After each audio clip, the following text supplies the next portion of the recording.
বাংলা হবে আফগান, আমরা হব তালেবান। 5 আগস্ট ছাত্র জনতার গণ অভ্যুত্থানের মাধ্যমে পতন হয় শেখ হাসিনা সরকারের। একদিকে যেমন দেশের রাজনৈতিক আবহাওয়া নতুন মোড় নিচ্ছে, অন্যদিকে ভারত বাংলাদেশ সম্পর্কের মধ্যে দেখা দিচ্ছে অশান্তির ছায়া। এরই মধ্যে কলকাতার সংবাদ মাধ্যমগুলোর মনোভাব যেন আরো উত্তপ্ত করে তুলেছে দুই দেশের কূটনৈতিক সম্পর্ক। বাংলা হবে আফগান, আমরা হব তালেবান। বাংলাদেশের রাজনৈতিক ও সামাজিক ইস্যুগুলো নিয়ে বিভিন্ন টিভি চ্যানেলগুলোয় অসত্য সংবাদ পরিবেশন হচ্ছে, যার অন্যতম হলেন ময়ূক রঞ্জন ঘোষ, যিনি পশ্চিমবঙ্গের জনপ্রিয় সংবাদ মাধ্যম রিপাবলিক বাংলার সিনিয়র এডিটর এবং হেড অফ ইনপুট। তাকে ঘিরে সমালোচনার ঝড় বয়ে যাচ্ছে সামাজিক মাধ্যমে, কারণ তিনি প্রায়ই বাংলাদেশের বিষয়ে উদ্দেশ্য প্রণোদিতভাবে মিথ্যা সংবাদ পরিবেশন করছেন।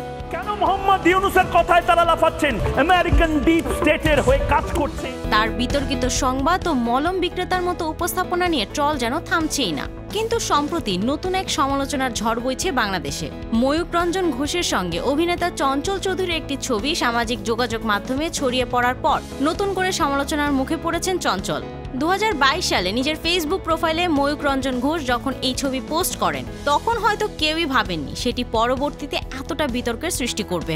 ছবিতে হাস্যোজ্জ্বল ভঙ্গিতে দাঁড়িয়েছিলেন দুজন, বাংলাদেশের কিংবদন্তি অভিনেতা চঞ্চল চৌধুরী ও বিতর্কিত উপস্থাপক ময়ূক। এই ছবি নতুন করে ছড়িয়ে পড়ার পর যেন সমালোচনার ঝড় আছড়ে পড়ল। নেটিজেনদের সমালোচনা থেমে থাকেনি। মিল্লাত মেহেদি নামে একজন ফেসবুকে ছবিটি শেয়ার করে মন্তব্য করেন, কলকাতার সাংবাদিক ময়ূক আর বাংলাদেশের চেতনা বিক্রেতা চাটুকদার চঞ্চল, কি দারুণ মানিয়েছে। এই এক মন্তব্য যেন বহু মানুষের মনে একই রকম ক্ষোভের আগুন জ্বালিয়ে দেয়। ছাত্র জনতার গণ অভ্যুত্থানের সময় চঞ্চল চৌধুরী ছিলেন নিশ্চুপ। এই নীরবতা তার বহু ভক্তের মনে এক ধরনের অসন্তোষ সৃষ্টি করেছিল, যা এখন আবার নতুন করে মাথাচাড়া দিয়ে উঠেছে।